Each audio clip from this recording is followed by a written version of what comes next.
Primero que todo, mucho gusto, muchas gracias. Para mí es todo un honor, un gusto, muchísimas cosas estar aquí de nuevo en la reunión semanal del Club Rotario, ver a amigos eh, tan queridos y amigas tan queridas, Luz Adela, te veo ahí, eh, y al doctor Luciano, qué gusto verlo de nuevo, y a muchos más. Eh, Pues veníamos con la idea de hablar un poquitico sobre un tema que está muy de moda, un tema que se ha venido debatiendo y hablando mucho, y es la inteligencia artificial. Alguna vez nos dijeron, bueno, ¿y la inteligencia? ¿Qué será la inteligencia? ¿Cuándo una persona es muy inteligente? Yo decía la vez pasada que alguna vez iba con mi madre por San Juan y le dije, mira, ese es el edificio inteligente. Y entonces dijo, pues con razón le dije inteligente, ¿por qué dijo el tan feo? Eh, Realmente la inteligencia ha sido definida como la capacidad que tiene el hombre de, el ser humano, los individuos vivos sobre la tierra, de solucionar problemas y adaptarse a su medio, el poder convivir con los demás y poder en esa convivencia no crear conflictos. Para mí es la mejor definición de inteligencia que hay. Por lo tanto, vamos a ver, porque ahora hay muchísima bulla sobre la inteligencia artificial. Y lo primero que voy a mostrar es eh, lo más antiguo, y es la inteligencia divina. Pues si Dios creó el mundo, pues si Dios es eterno, es omnipresente, es tantas cosas, y crea el hombre a su imagen y semejanza, yo creo que lo primero que tenemos que considerar es la inteligencia divina.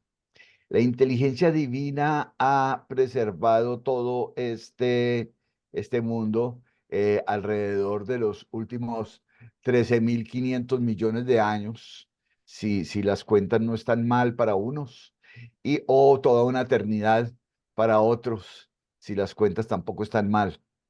Realmente hablar de inteligencia divina sería que casi que una ofensa, en principio dijimos, pero no. Es en esa relación de Dios con el hombre, el crear al hombre a su imagen y semejanza, es poder hablar que el hombre tiene la capacidad de comportarse, de solucionar, de juntarse, de estar con los demás y sobre todo de crear futuro. Y este es el elemento más importante de la inteligencia. Y es esa capacidad de crear un futuro coherente con lo que pensamos, con lo que hacemos y sobre todo con lo que creemos. Entonces, de esta inteligencia divina a través de los siglos, hemos pasado en esta época a hablar, a referirnos a otro tipo de inteligencia, que es la inteligencia humana. La inteligencia humana muchas veces es para algunos es solamente la capacidad de poder crear instrumentos, de capacidad de crear dispositivos o artefactos que nos permitan a nosotros facilitar la convivencia y conseguir el bienestar. Sigue siendo válido que la inteligencia humana tenga que referirse a solucionar problemas y sobre todo a crear futuro. Pero pegado a la inteligencia humana empiezan a aparecer una serie de nuevos instrumentos. 1860, 1900, principios del siglo XX, empiezan a hablar acerca de la capacidad que tiene el hombre de calcular.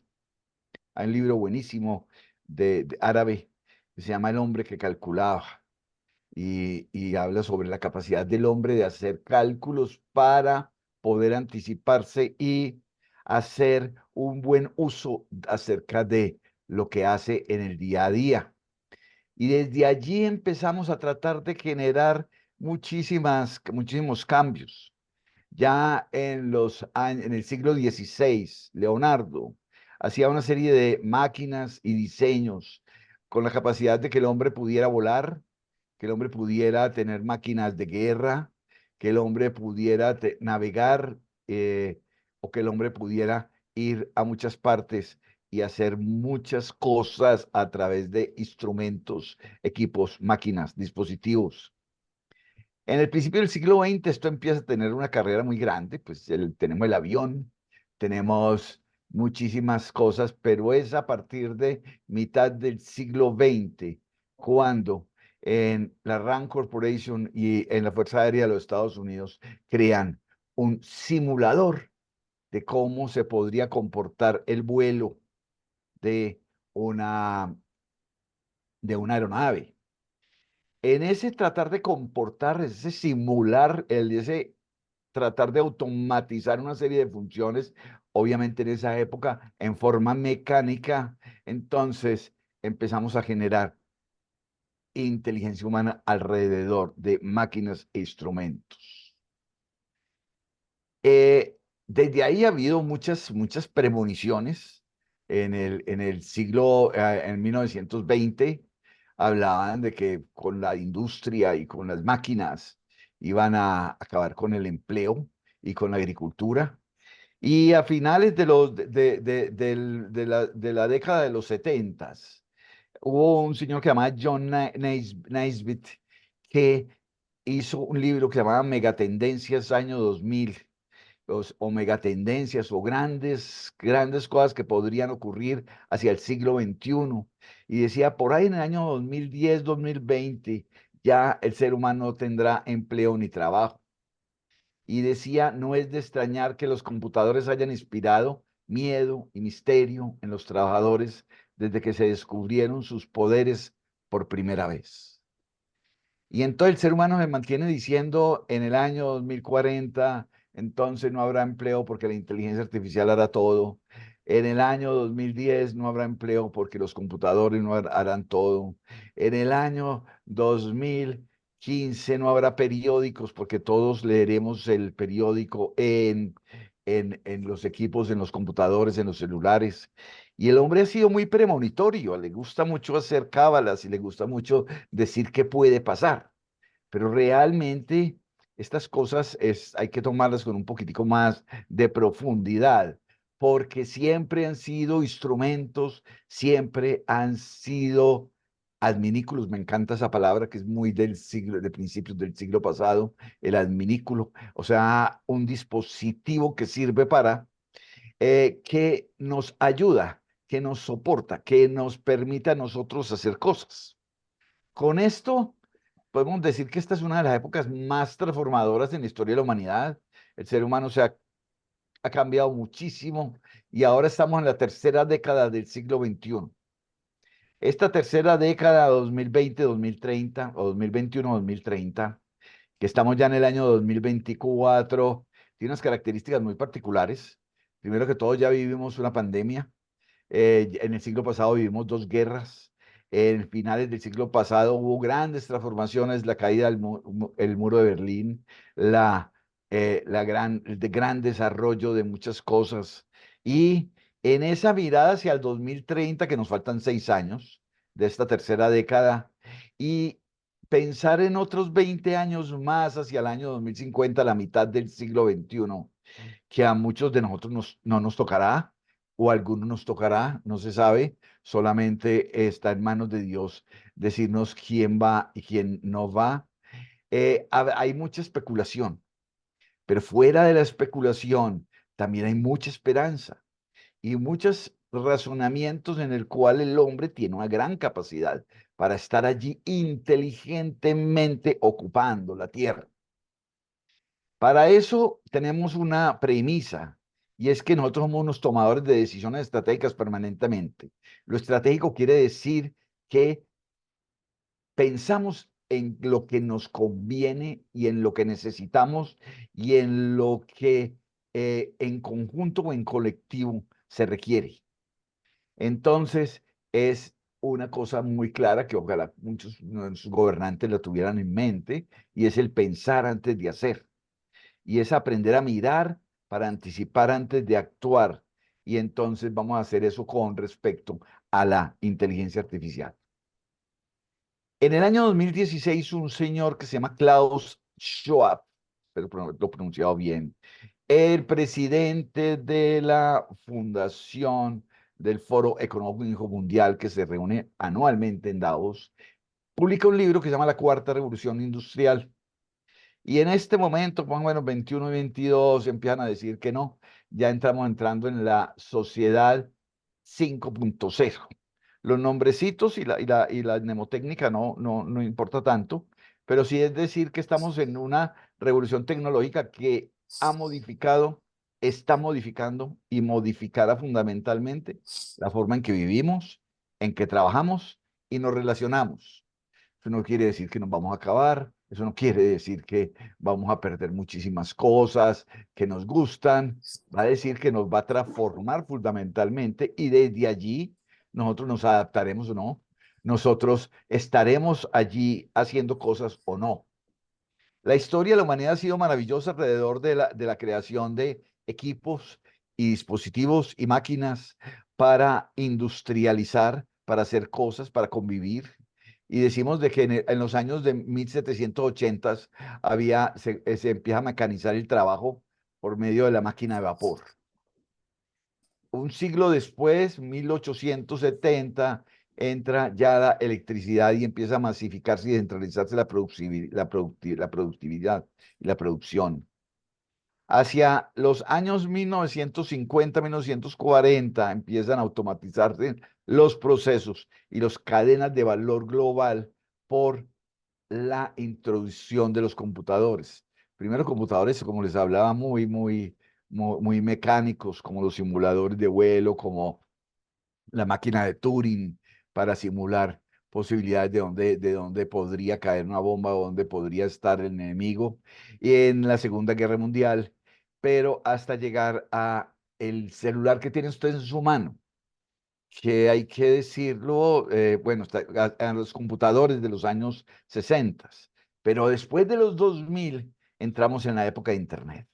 Obviamente que empieza en 1989, pero ya se empieza a masificar en los años 2000 y es una interacción dinámica entre las personas, entre los objetos y entre los sistemas. Y aquí entra una cosa muy importante, que es que el ser humano había sido muy lineal, muy pensando de que primero una cosa y después otra.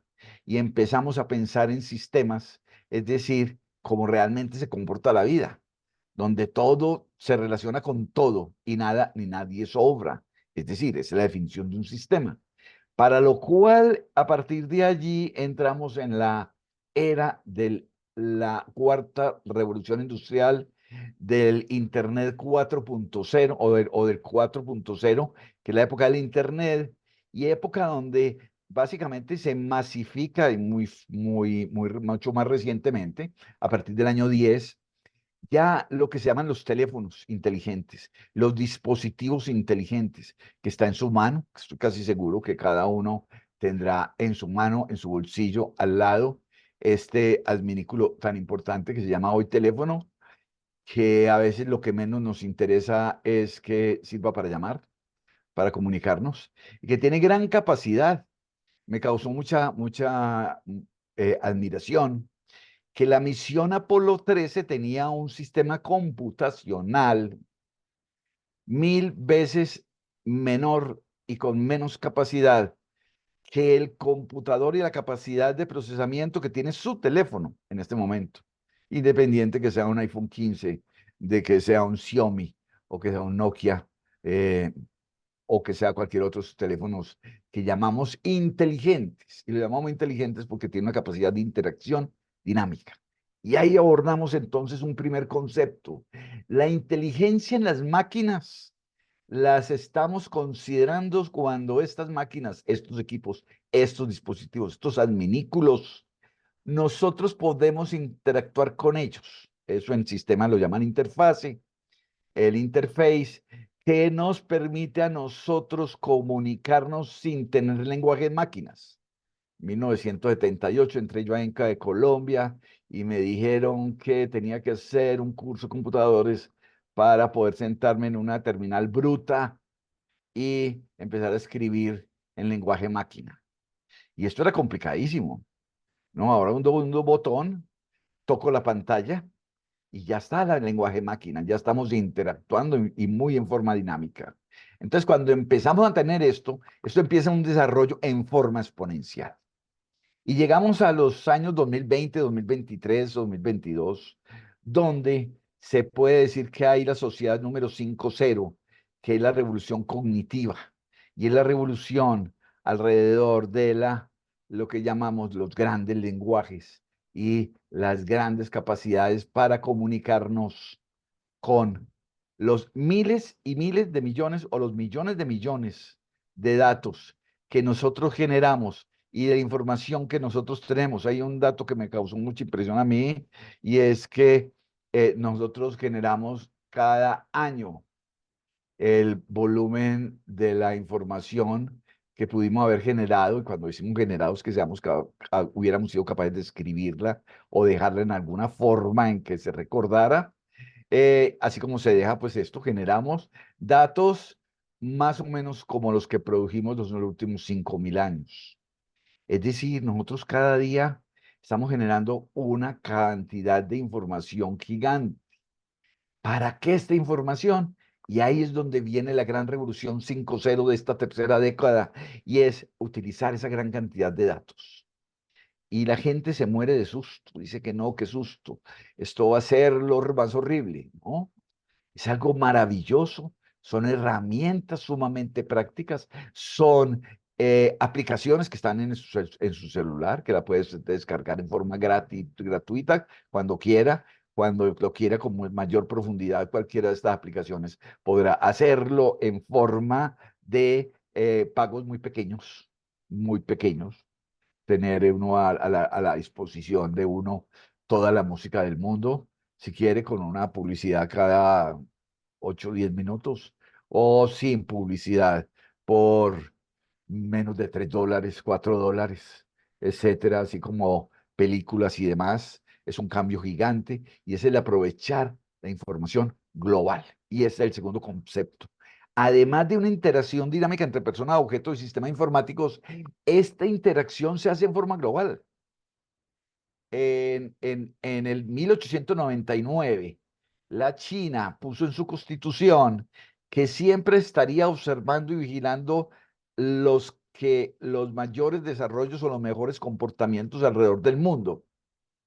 Y esto lo volvió ellos los llaman a mucha gente caimanes, pero básicamente unas personas que están vigilando patentes, artículos científicos, congresos, vitrinas, viajando por todo el mundo para ver qué se está haciendo, y ellos van y lo desarrollan o lo copian y lo mejoran otros lo llaman fusilan, y van y desarrollan cosas, y esto es uno de los elementos más importantes que ha contribuido al desarrollo tecnológico y gran parte económico de la China de hoy.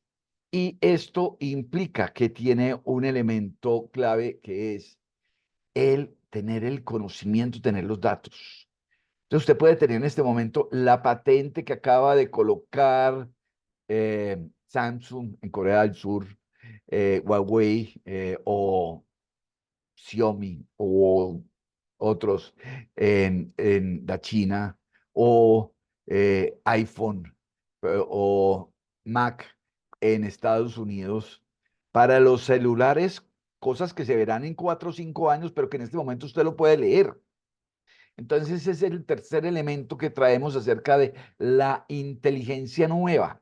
La llaman internet artificial. No es la capacidad del hombre de poder conectarse con algunos dispositivos, interactuar entre personas, entre objetos y entre sistemas que le ayudan a su bienestar, a su capacidad de hacer, a su capacidad de sentir. Es más, con una gran importancia en la capacidad del hombre de ayudar. Voy a hacer rápidamente un paso, ¿sí? Alrededor primero de los robots. el término robot del año 1870, alrededor del comportamiento de un análisis de una máquina que había hecho Leonardo en el año siglo XVI, y era para decir que se podíamos capaces de automatizar la manera como se movía una persona eh, con todos sus sentidos, pero que fueran automatizarlos. Hoy en día tenemos robots, por ejemplo, que integran satélites, sensores en tierra, energía solar, software con inteligencia artificial y robótica. Y por ahí unos 3, 4 años estuvimos en el Valle del Uco, en Mendoza, Argentina. Y fuimos invitados por la Universidad Nacional de Cuyo a la cava, o pues a la vinícola Salentine. Ellos tienen un Malbec maravilloso. A los que nos gusta el vino, esto es oro. Y ellos tienen agricultura de precisión. Son 4.000 hectáreas de viñedos y tienen 12 trabajadores. Tienen automatizado con drones la vigilancia hasta de insectos, tienen la fumigación, tienen la forma como abonan, tienen la forma de recolectar, tienen la forma de irrigar, tienen absolutamente una capacidad de hacer agricultura de precisión. Y alguien me decía, Lucio, no, eso es porque eso es planito, planito, y ellos tienen estaciones, me dijo un mexicano amigo. Yo le dije, no, no sé, ¿por qué nosotros no podemos utilizar un dron para mirar qué parte de un cafetal, aunque esté cuesta arriba, tiene problemas? Los arroceros ya lo están haciendo en el Tolima y en muchas partes lo hacen. Estas agriculturas quiere decir que vamos a desplazar mano de obra. Y aquí empezamos con el cuento. Sí, mano de obra no calificada. Y esta es una necesidad que nuevamente nos están llamando la atención de que tenemos que calificarnos mucho más para el siglo XXI. No podemos quedarnos toda la vida cosechando y sembrando y recolectando a mano. Otro es alrededor de la seguridad. La China acaba de instalar la cámara número 650 millones. Pues en un país donde hay 1.300 y algo millones de personas, tener 650 millones de cámaras, pues uno parecería poco, pero esto es grandísimo. A mano derecha vemos aquí una cámara que va detectando cada uno de los vehículos, a qué velocidad va y cuál es el que está infringiendo. Cuando se pone en color rosa, le toma una foto y eso es una fotomulta. Y uno diría, no, es que esto son unas cámaras inteligentes, ¿no? Esto es una programación de un aparatico que tiene un sensor. Ese sensor mide la velocidad de cada uno de los carros y los carros entonces eh, pueden ser detectados si están infringiendo velocidad, si están infringiendo alguna cosa. Inclusive pueden detectar la placa para ver si tienen la técnico-mecánica, etcétera. Asimismo como la foto el video de la izquierda, donde hace una fotodetección de cada persona y se puede llegar a empezar a hacer cambios muy interesantes, y es personas que no tengan infracciones y que de acuerdo a su comportamiento social, a su disciplina social, pues tengan premios en rebajo de impuestos, tengan premios en facilidad de acceso a becas, tengan facilidad de muchas cosas para que se puedan premiar los que hacen el bien, y los que hacen el mal, pues por lo menos que sea otra forma de no meterlos a la cárcel, pero sí no tienen favores. Y estos modelos de fotodetección, que es una policía virtual, porque vamos a decir que no, tienen una gran capacidad. En la foto de abajo está cuando una multitud de más de 10.000 personas puede ser fotodetectada una a una y saber su nombre, su número de célula. Mi abuelo en 1968, por ahí, o 70, me regaló un libro que es de George Orwell, se llama 1984. Me dijo, mi hija, mire, mi hija, léaselo.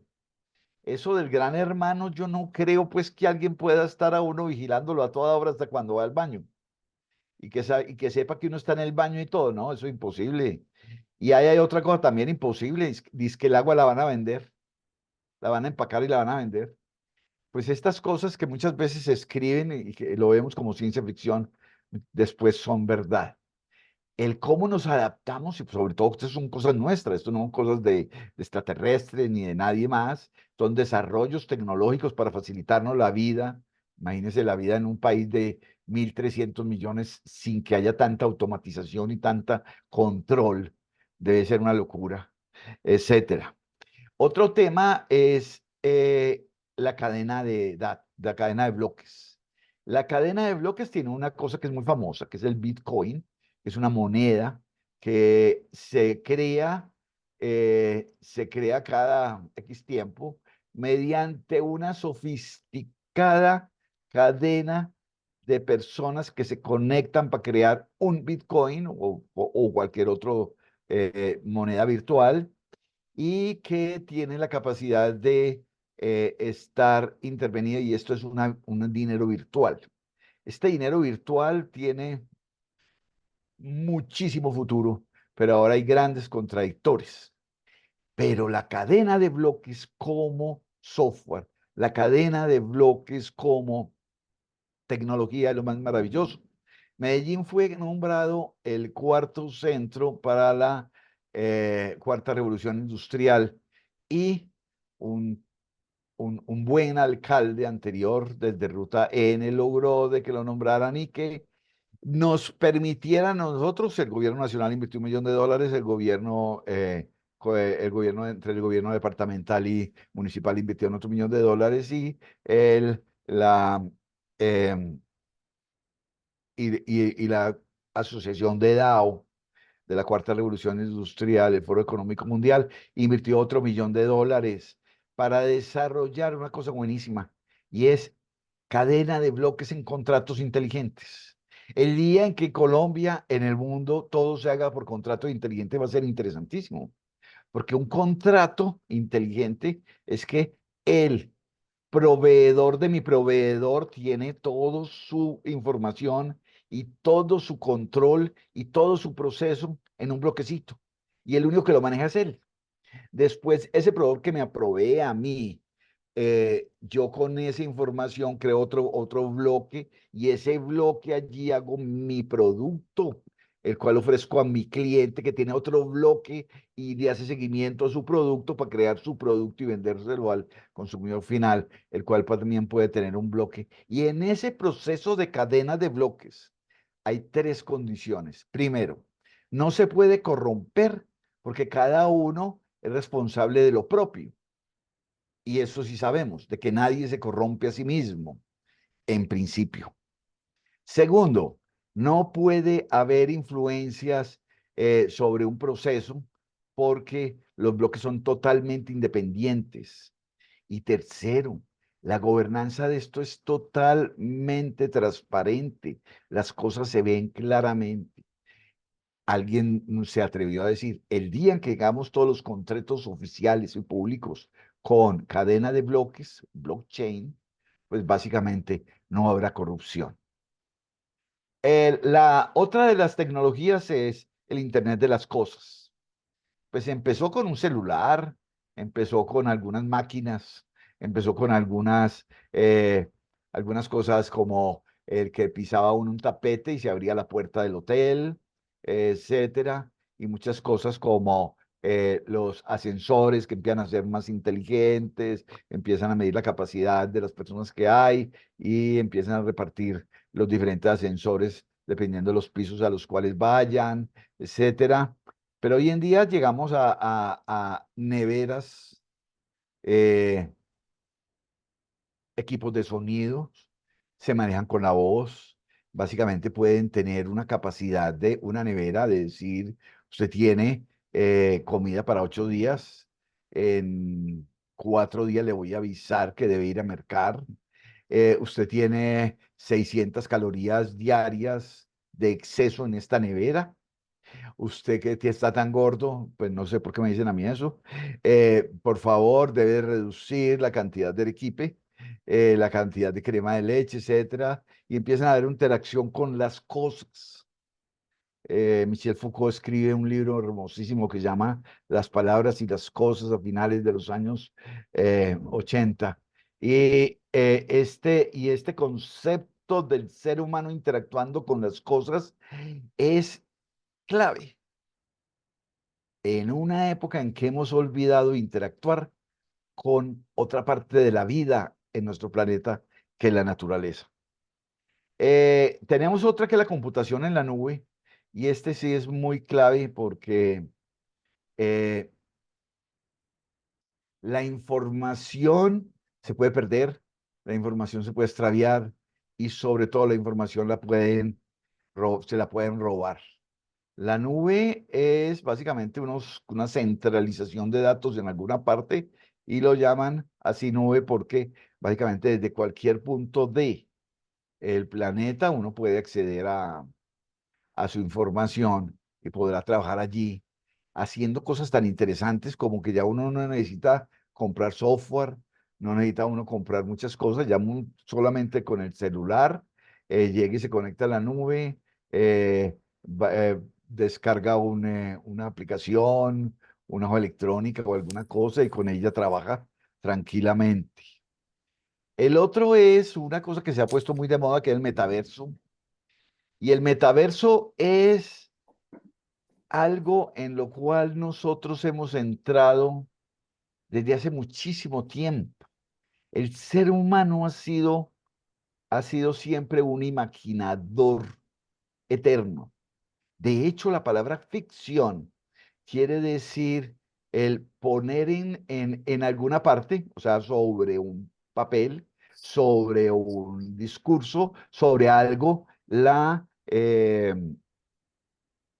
que está pensando. Eso es ficción.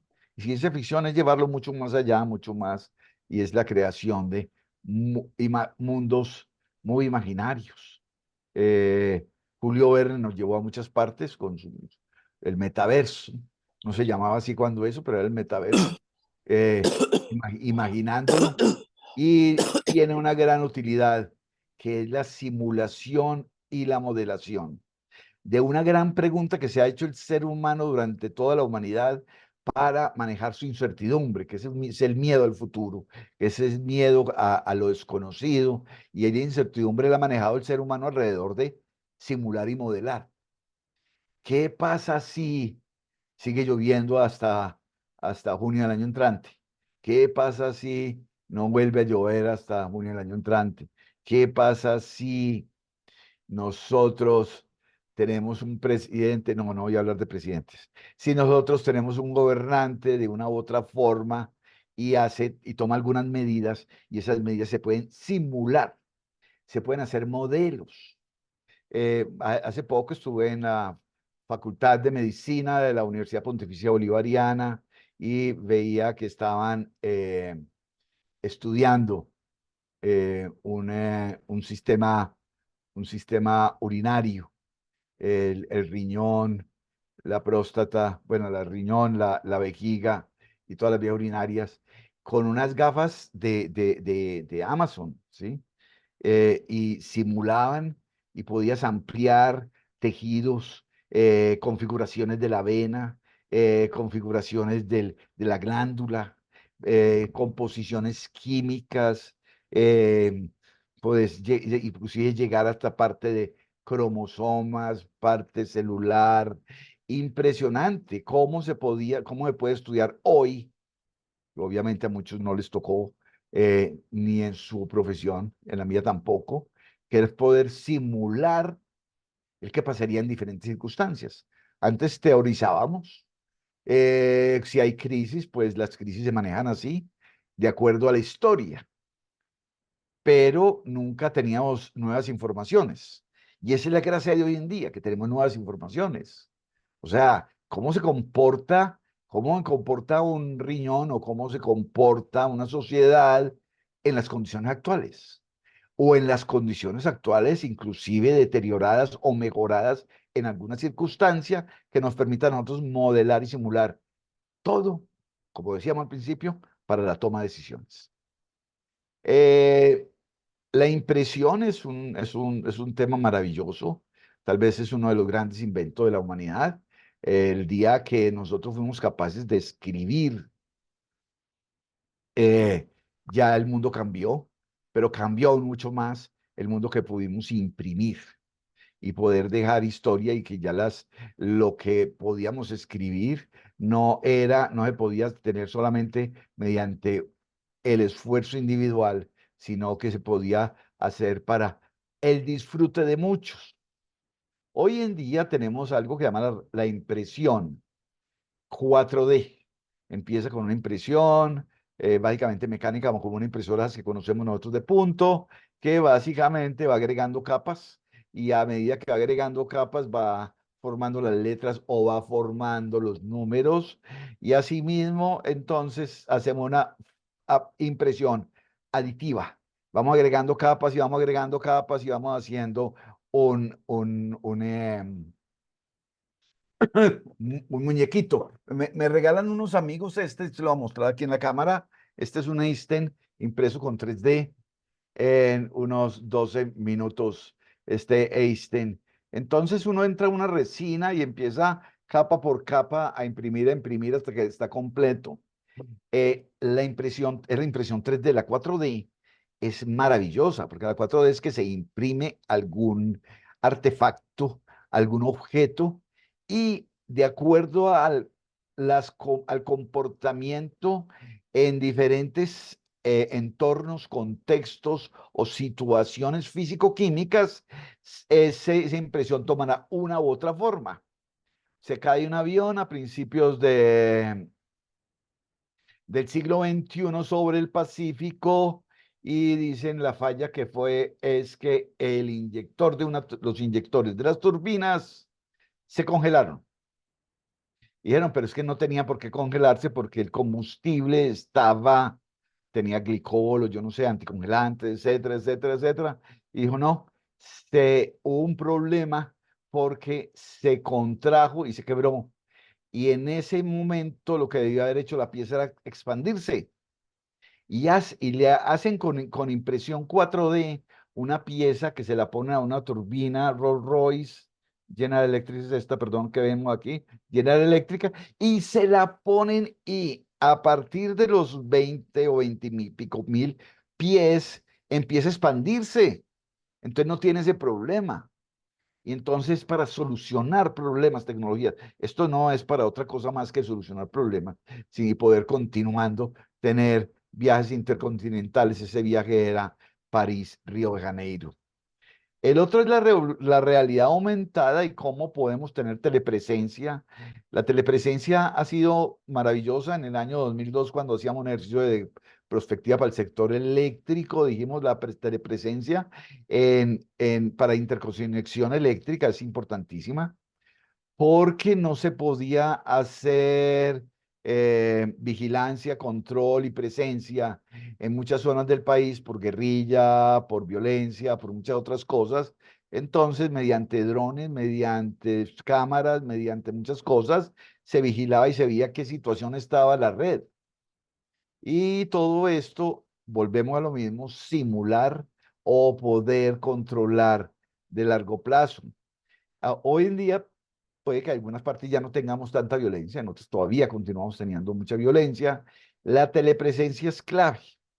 Fue, ha sido espectacularmente importante en el desarrollo del sistema médico de los territorios alejados de Australia donde hay una persona que con un mediano conocimiento en una comunidad, con artefactos, con algunos dispositivos, mediante conexiones de Internet, puede haber una telepresencia de un médico a larga distancia, de un gerente a larga distancia, de un ayudante a larga distancia y tal vez de las cosas más importantes del siglo XXI, que nuestros seres amados, que han estado lejísimos, cuando mi hermano estaba viviendo en Tokio, durísimo porque la comunicación era casi imposible, y el Skype, que es una telepresencia, es poder verlo, poder hablar con él, se lo agradeceremos siempre.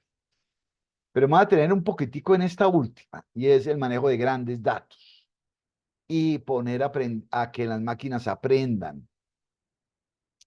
Antes llegábamos y decíamos, vamos a automatizar una máquina para que yo le eche agua, ella prenda una resistencia y evapore esa agua, y aquí en un filtrico yo pongo el café, ella le pone vapor y por aquí sale café y me sale una máquina cafetera.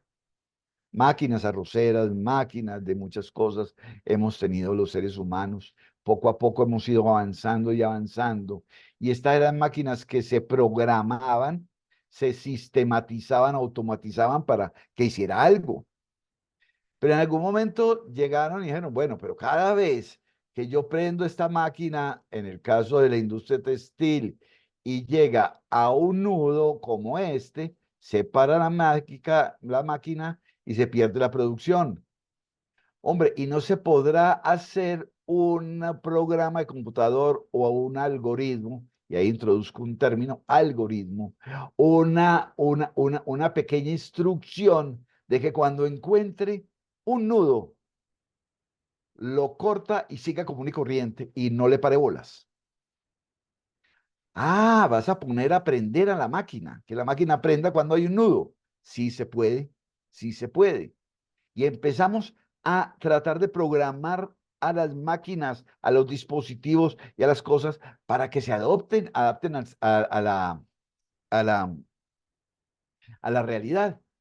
Cuando le ponen un aparatico de estos, y esto se llaman redes neuronales, aprendizaje de máquinas, machine learning, deep learning, y entonces se lo ponen a un carro, y el carro ya tiene 2 metros antes de golpear porque tiene un sensor que va y mide qué distancia hay del parachoques, y empieza un pitico, pip, pip, pip, pero cuando ya está a 50 centímetros empiezan ya más rápido, y cuando está a punto ya lo enloquece a uno y uno tiene que frenar, y entonces la máquina aprendió a informarnos a nosotros que realmente hay un peligro, de que hay una necesidad de que tome otra decisión, etcétera, etcétera.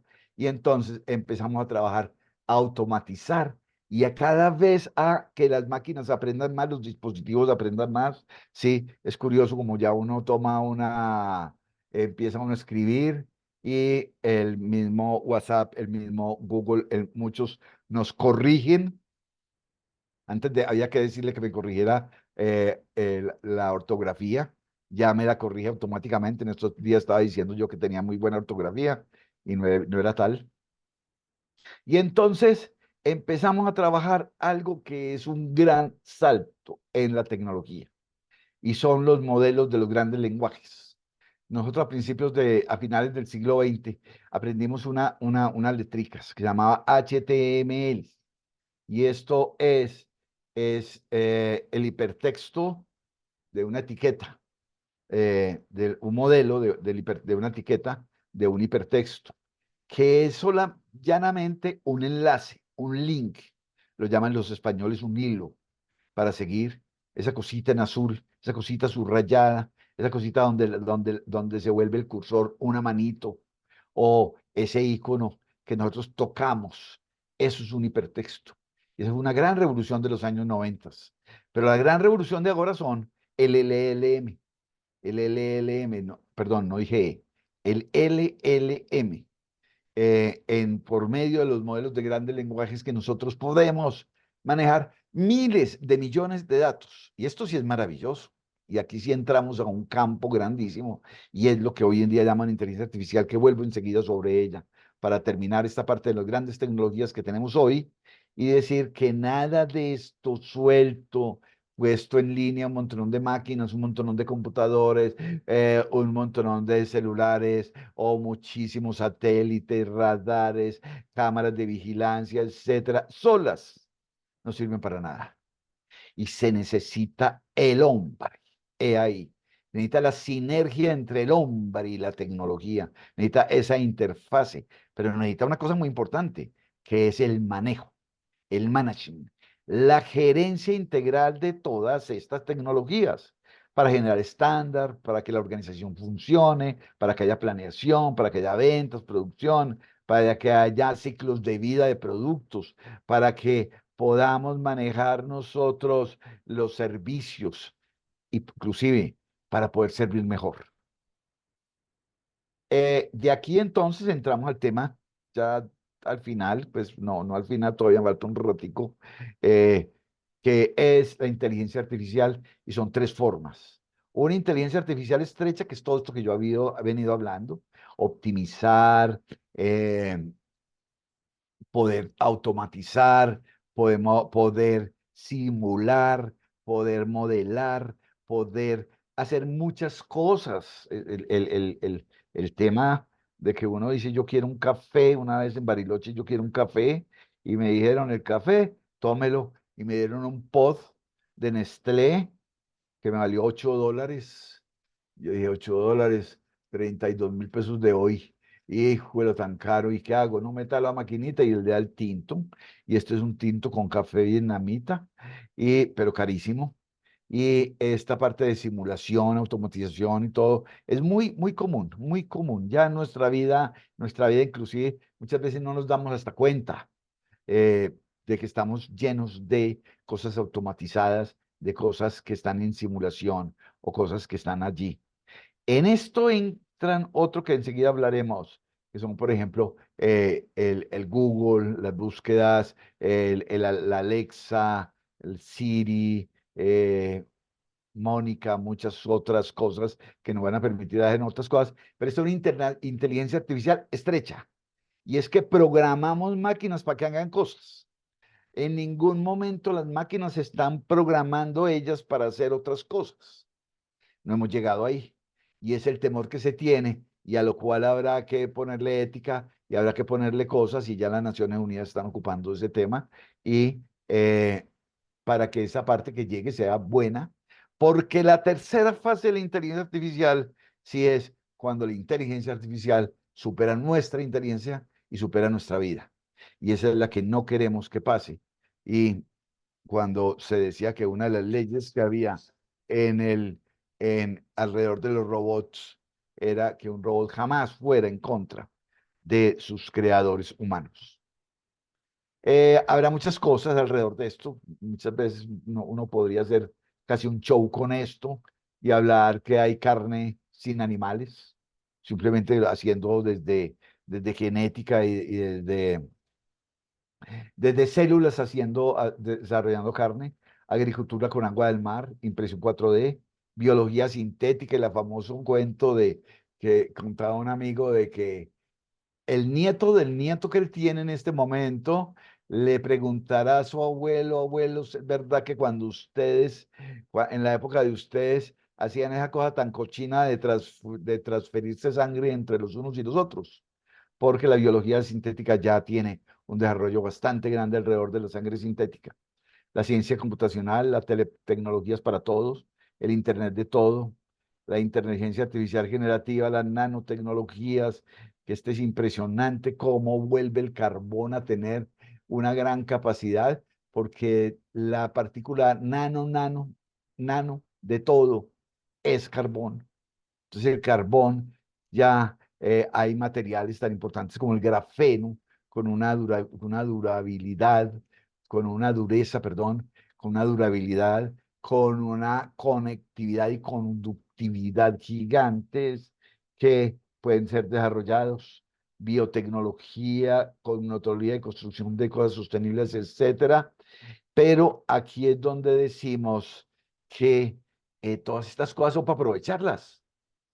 eh, Tenemos un adminículo, ustedes lo conocen muchos, algunos tenemos, no sé si todos, que se llama Alexa en este dispositivo de Amazon, el cual le preguntamos, Alexa, ¿qué horas son?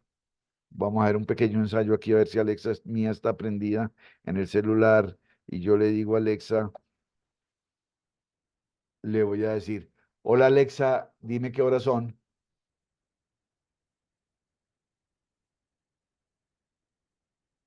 y no me contestó, por lo tanto no es. pero sí tenemos en este computador a Google y le digo, hey Google, dime qué hora es. Hey Google, no, aquí. Hey Google, dime qué hora es. Son la 1:35 de la tarde. Eso me acuerda que estoy ya. Hey Google, toca el himno rotario. Ok, ¿qué app quieres usar? Tienes que desbloquear tu teléfono.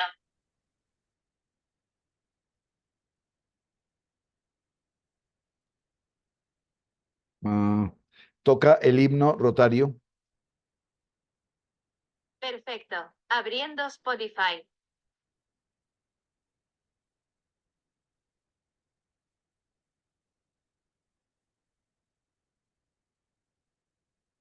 No, no lo dio. Ese me hizo quedar mal. Aplicaciones que tenemos en el celular y que podemos hacer y que por lo general fallan cuando vamos a tratar de chicanear, pero que realmente son muy útiles.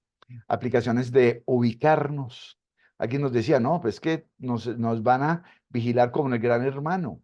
Entonces, sí, pero no sé si le ha pasado, a uno lo operan de la próstata y inmediatamente al celular le empiezan a llegar un montón de productos farmacéuticos y productos de aseo, porque y uno sabe cómo hicieron para esta gente saber esto, ¿sí? Y es que no es que estamos vigilados, sino que estamos conectados. Pero además de eso existe el chat GPT y el Copilot, que es el que quisiera dedicarle una charla después o una conversación después con Rotarios, porque esta es ya son aplicaciones generativas donde yo puedo generar un texto, ¿sí? Y donde yo puedo decir, mire, este es el manual rotario de subvenciones globales de la Corporación Rotaria Internacional. El Club Rotario de Medellín puede acceder a una subvención global y por lo tanto nosotros tenemos un proyecto en Montebello alrededor del agua y necesitamos a que nos ayude a hacer este proyecto. Hágame una propuesta. Y es impresionante cómo en forma muy rápida genera una propuesta de proyecto y uno empieza a interactuar con ese chat GPT, con Copilot, con otras software que hay en forma gratuitas y pagas. Y uno empieza a interactuar y a generar textos. Ah, nos están reemplazando. El fuerte, no me acuerdo cómo se llama el señor, que es muy duro en subvenciones globales en el club Rotario de Laureles. ¿Lo va a reemplazar? No, le va a ayudar mucho, muchísimo más para hacer cosas mucho más ágiles. Es más, me la presenta por favor en inglés. Por favor, me la presenta que cumpla las normas APA y que cumpla las normas y a todo momento hágale el filtro de el cuádruple filtro de rotarios. Este es muy importante y la gente le tiene mucho susto. No le tengan susto. Son grandes, grandes herramientas, grandes herramientas. Es como cuando apareció el buscador, es como cuando apareció el computador, es cuando apareció el carro, etcétera, etcétera. Por eso hay dos escenarios. Uno, hasta dónde podemos llegar esto y es poder tener dispositivos inclusive pegados a nuestro cuerpo o simplemente robots que nos den una patada y nos manden lejos. Lo que sí sabemos es que las máquinas son excelentes simulando, operando, calculando, eh, escribiendo, muchas cosas, imprimiendo, pero no lo son siendo. Es más, son pésimas siendo. Son excelentes simulando, operando y calculando, pero no lo son siendo. Por lo tanto, la amistad es tan importante en Rotarios. La pasión, las emociones, el humanismo, la creatividad, el significado, el sentimiento, sufrimiento, todas las emociones y todas esas cualidades humanas. Y esa tan clave que existe y que es tan importante en el mundo de hoy y en nuestro club, que es la empatía. Por lo tanto, la importancia es cómo la utilizamos. ¿Cómo usamos las redes? ¿Cómo usamos las máquinas? ¿Cómo usamos los datos? ¿Cómo usamos las aplicaciones? ¿Cómo usamos el celular? Lo podemos utilizar en forma tóxica. Hay gente que enloquece, gente fui a un matrimonio y le sonó el celular al novio y el novio sacó el celular en el altar. Y yo dije, no, ahora sí llegamos a lo peor, ¿sí? Hay otros que son maníacos que son obsesionados con tener de todo y hacer de todo, pero no hacen nada. Pero hay unos que son magos espectaculares. Lo utilizan para sacar, para sacar el dato, la información y el soporte para su toma de decisión en forma permanente. Eh, Hay un prospectivista suizo que se llama Gerd Leonhardt y dice que todo aquello que pueda ser automatizado, optimizado, todo aquello que no pueda ser automatizado, optimizado, robotizado, etcétera, se convierte en algo sumamente valioso para la humanidad. Y es que el ser humano podrá eh, tener la capacidad de tener su inteligencia basada en la tecnología, pero el punto es que la utilice, no que ella lo domine. Por lo tanto, nosotros tenemos que decidir desde estos puntos de vista. La evolución consciente es el equilibrio entre la mente y las emociones. Nosotros tenemos emociones y debemos de utilizarlas, pero sobre todo debemos de quitar el miedo al futuro. Esto es una propaganda de Johnny Walker que me encanta, que dice, soy más rápido que tú, soy más fuerte que tú, con seguridad viviré más que tú. Esto es un cyborg. Pero al igual de los que te sigan, tú también puedes alcanzar la inmortalidad haciendo algo grande. Yo no soy el futuro eres tú. Camina pues, para decirlo muy en paisa. Por lo tanto, para mí, Lucio Mauricio Henao, quisiera terminar esta conferencia diciendo que será siempre imposible un cyborg ser un rotario. Un rotario siempre será un ser humano. La bibliografía está aquí y estos son mis datos y yo con esto terminaría. Muchísimas gracias.